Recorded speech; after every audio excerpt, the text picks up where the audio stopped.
What's up, guys? So today we're going to be talking about why the next update for Ghost Recon Wildlands needs to be huge and why it's so important to Ghost Recon and, you know, just its survivability when it comes to the new games coming out, if this game wants to stay relevant. So, as you guys know, we're on a 3-month content cycle right now, and every 3 months we get content. Now, I'm not really a huge fan of this. I definitely think they should have stuck to the monthly content that they were doing. I really liked it. You know, every month we had something to look forward to, whether it's new maps, new operators. You know, we had something cosmetic items in the store, you know, different changes to the operators, balances and fixes, stuff like that. But now on a 3-month cycle, unless something is really important, they've said, like it's a bug in the game that's game breaking, whatever it may be, they'll actually fix it. But anything in terms of content like new gear, new items, stuff like that, you have to wait every 3 months. Now, a lot of people weren't happy with this. A lot of people said it was fine. Me personally, I knew it was going to be bad for the game, and this is why. Because Ghost Recon, as it sits right now, is at a 2,000 to 3,000 player base, I would say, on PS4. At its high peak,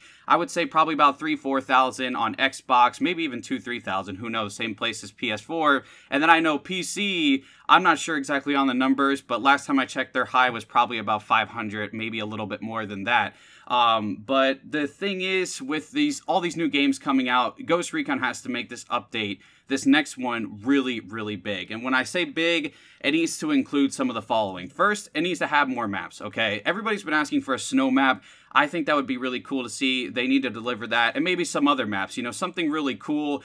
Maybe they can even do some throwbacks from like Future Soldier, like past Ghost Recons would be pretty cool. But just new maps would definitely be a bonus. You know, just bring out, like, even if the update had nothing else and just a whole dump of maps, like I would say 12, 15 maps, like I would be really happy with that. I think that would be awesome.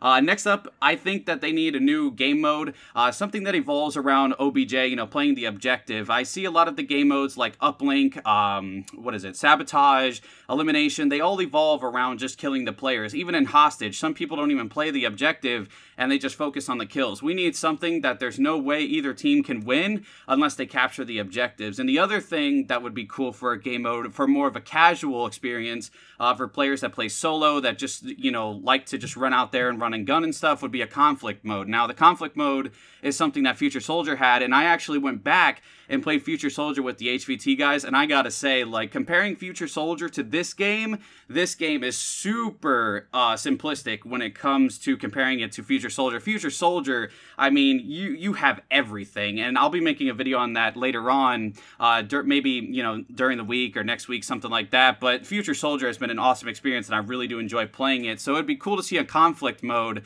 you know, that had moving objectives, and you had all different kinds of objectives, like you have bomb, you have HVT, you have all these different kinds of things that all, you know, cycle around the map, so it's really cool. And I think that would be awesome to see in Ghost Recon. You know, something that you could play solo, respawn into, would be pretty sweet.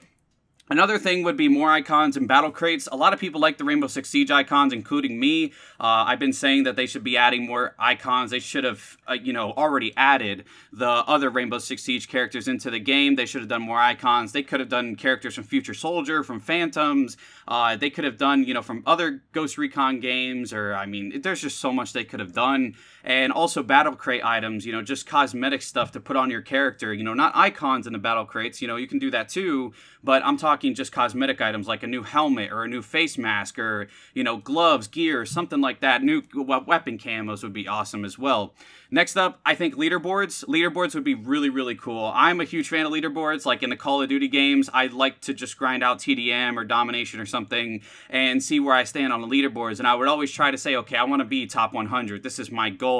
And I feel like leaderboards would really give some people that are, you know, interested in that kind of stuff a reason to keep grinding, to keep continuing to play the game. Right now, I don't feel like there's a lot of incentive to continue to play the game. You know, people that reach Prestige 10 level 50 or have been that level, you know, Prestige 10 level 50, elite ranked, you know, have been there for a long time, they have nothing else to work forward to. So it's pretty aggravating that it's like that. So I think leaderboards would give people something to go after, and they can see and they can try to improve themselves. I think that would also be good for the game. Another thing is daily, weekly challenges. I've covered this in a previous video. I think the incentive to play this game, like I said, is very low right now, and I think daily and weekly challenges would really help that out. Daily challenges like get 10 headshots or, you know, complete 100 rounds with, or a daily would be like a complete 10 rounds or 10 games with a scout class. You know, encourage people to use other classes. The weeklies can be like, get 500 kills in 1 week, or, you know, just something crazy, but something to give people incentive to continue to play. And I think that would be good, and I would really enjoy those daily, weekly challenges. They have them in campaign. You know, you have your daily challenges, you have your weekly, you have your task force challenge. It would be cool to see that in PvP. You know, get 10 headshots, you know, get 500 kills in a week, use the artillery class 10 times, use the Pathfinder and get a double kill or something like that. You know, just something interesting to give you an incentive once again to play. Another thing would be, like I said earlier, the monthly updates were a lot better in my opinion. I think that it, you know, encouraged people to stick around to the game to see what juicy was coming up next. You know, every month we got a new operator, we got new maps, we got new cosmetic items, we had something new to look forward to.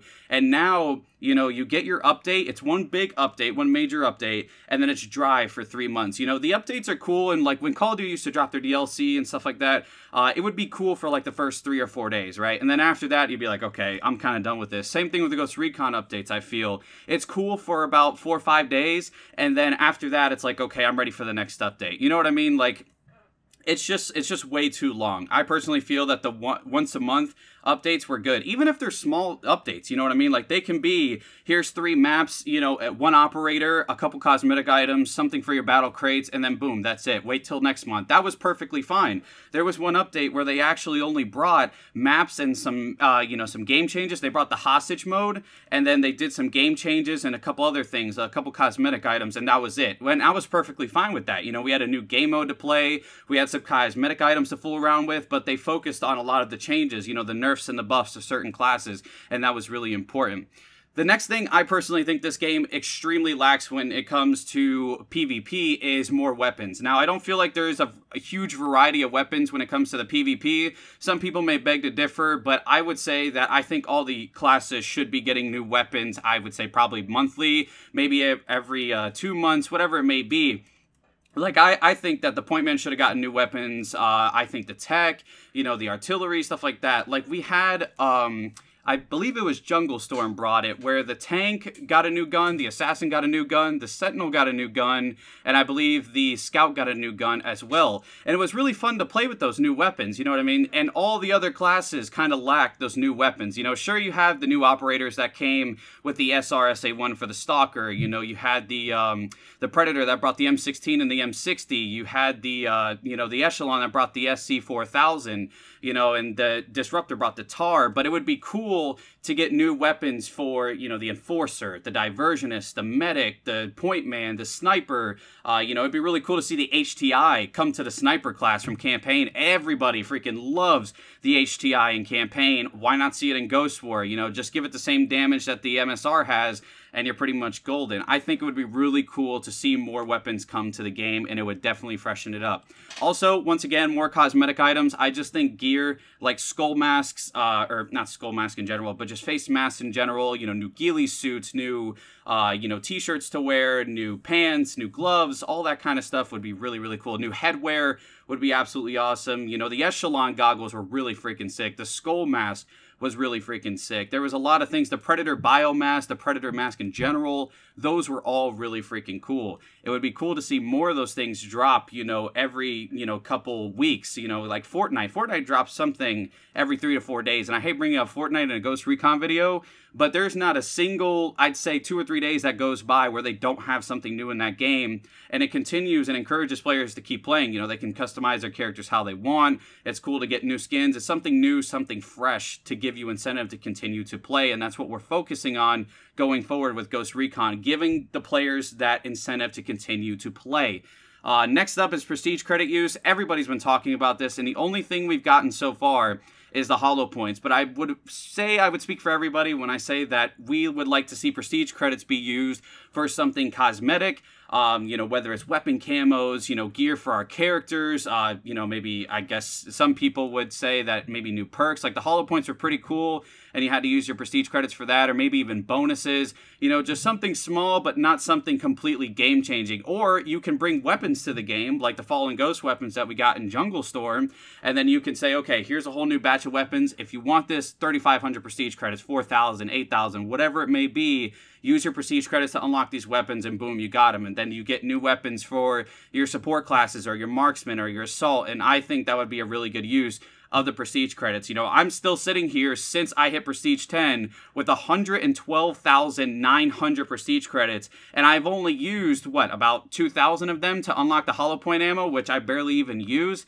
It's kind of disappointing to see that the prestige credits have been just sitting there for so long. And a long time ago, we've already been told, like, yeah, the prestige credits are going to be able to be used for something. And that was like months ago. So it'd be really nice to see the prestige credits, you know, get some use, because at 112,000, I am definitely just kind of anxious to be using them, and I can see why a lot of people are not buying the Ghost War Pass and everything, because they say, dude, I have 112,000 prestige credits. Why would I need to buy the Ghost War Pass when I can save my money, you know, just wait a week and then unlock these operators for the 8,000 and just use my prestige credits? So I definitely think the prestige credits need to be, you know, used a little bit more. And also, the last but not least, I think unlimited level and just something to work towards when it comes to the ranked mode and better rewards. When it comes to the rewards for ranked, they're really lackluster. It's just prestige credits and a booster. A lot of people are looking for something more. Once again, that incentive to continue to play, and that's what we're focusing on, again, is the incentive to continue to play the game and work towards something. You know, if you go to ranked and you say, okay, I did elite, some people will just get their elite and then they'll stop playing, and they say if they rank decay and they go from elite all the way down, like, you know, silver 2, they're like, I don't really care, you know, all I'm gonna get is a booster and a freaking prestige credit, so why does it matter anyways, you know? And a lot of people have told me that verbally. They're like, dude, it doesn't matter, like, I don't care about being elite, like, what am I gonna get, prestige credits and a booster? Like, that's stupid. So I think we need something different, you know? We need cosmetic items or a patch or just something that says we made it to elite. And also, I think it'd be cool because a lot of people seem to obtain elite, and it seems like a lot of the good players, it's a little bit too easy to obtain that elite. And I think there should be one rank up, and it would be Grandmaster Elite. You know, something that takes you, you know, I would say about half, maybe the entire season to get, you know, just a bigger challenge to unlock that, you know, Grandmaster Elite, to really work towards something. And also your rank in general. You know, the Prestige 10 level 50, I think it's cool that a lot of people made it to Prestige 10 level 50, and it's nice once you get there because you got all your operators unlocked, all your gear and everything like that. But it would be even cooler if you can continue to rank up. Some people, like me, I like going after levels. You know, I like going after levels and leaderboards and stuff like that. I've always been like that in Call of Duty, and I was like that in this game. I wanted to reach that level 50, Prestige 10, right when I started the game. I'm like, that's my goal. I wanted to hit elite when the ranked mode came out, and that was my goal. It would be cool to continue to be able to rank up. You know, I see players in Rainbow Six Siege, these guys are level 3, 4, 500, and they play hours upon hours, which a lot of us do in Ghost Recon. We play for, you know, a whole bunch of hours. Every single day, a lot of people are playing this game, and they're looking for that incentive to continue to do that because they really do enjoy the game. So I think it would be cool to take the level cap off, say, okay, you know what, we'll say that you can go to Prestige 20, or you can go to, you know, level 500 or something like that. I would totally grind that out, and I think a lot of people in the community are with me when they say, man, as much as I play this game, we probably already would have been level 200, 250, 300. I'm sure there's a lot of us that have played the game. I mean, as I look at my stats right now, and this is just my main account, I have 830 hours logged in, and I know some players that have 1,400, 1,500. Those dudes would have already been at level 2, 300, and, you know, just continued on progressing in the game, giving them something to play for and giving them incentive to continue to play the game. And that's what basically the entire focus of this video was, is just for Ubisoft, and a great reminder that this next update is one of the most important updates. With all the new titles coming out, there is no way Ghost Recon is going to be able to compete and stay alive if we don't give the players an incentive to continue to play the game. So anyways, let me know your guys' thoughts down in the comments below. I hope you enjoyed the video. I'm going to be tagging Ubisoft in it, so make sure to drop some likes, share it around, let them know about it. Because, like I said, I really enjoy the game. I really, really do. And it's one of my favorite games. It reminds me a lot of SOCOM back in the day. I played a lot of SOCOM Combined Assault, SOCOM US Navy SEALs, and a lot of people that I've talked to said, oh man, I love SOCOM. And this is the closest thing we are going to get to SOCOM, I personally feel, when it comes to a third-person, you know, shooter experience. So let me know your guys' thoughts, like I said, down in the comments below. Drop likes. Let me know your thoughts. I hope you guys enjoyed the video. If you did, don't forget to drop a like on it. Subscribe if you're new, and I'll see you in the next one. Peace out, guys.